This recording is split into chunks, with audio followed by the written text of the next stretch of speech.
It should be quite obvious to you that the mainstream media has been pushing the Black Lives Matter movement onto the back pages and replaced that important news with stories that encourage a dislike of Muslims.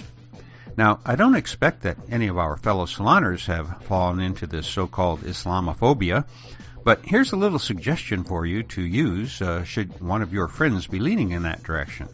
What I do when I hear hateful speech directed at our Muslim friends is to bring to mind a Muslim who I greatly admire. And there are many examples that I could use. For example, one of George Washington's top officers during the Revolutionary War was a Muslim. And it was a Muslim who invented the ice cream cone.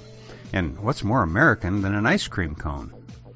But the Muslim who I most respect is the man who I'll go to my grave believing has been the greatest athlete to live during my lifetime. He is none other than the great boxer Muhammad Ali. Now, some people may hold the fact that he refused to serve in the American war against Vietnam, and giving as a reason that, quote, no Viet Cong ever called me a nigger, unquote. And as a Vietnam veteran myself, I completely understand that point of view. Today, I wish that I had had the courage to not participate in the killing of people with whom I had no quarrel, but I didn't have the same level of courage as did Ali, who was willing to give up everything that he had spent his life until then working for in order to make the point that this was not a necessary war. As a result, from the age of 25 until he was almost 29 years old, he wasn't allowed to participate in the sport of boxing. Yet, once the U.S. Supreme Court ruled unanimously in Ali's favor, his stance became one of the rallying cries of the anti-war movement.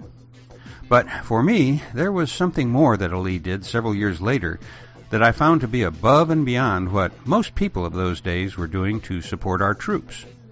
At the time, I was quite active in the movement to bring home the more than 300 men who were still being held captive in North Vietnam, more than a decade after Nixon pulled out and abandoned them.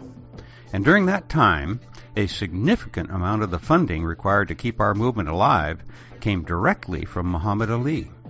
In fact, even though he was in the midst of a personal medical emergency, he volunteered to go to North Vietnam himself and attempt to negotiate for the release of American prisoners. And Ali did this while veterans like Senator McCain and Senator Kerry did all that they could to bury the issue forever.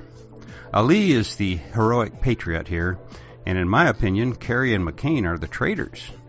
But hey, that's just my opinion.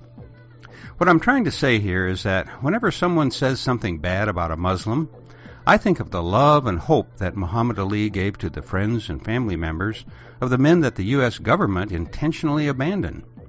He is a great man, a black man, and a Muslim. We could surely use many more people like him.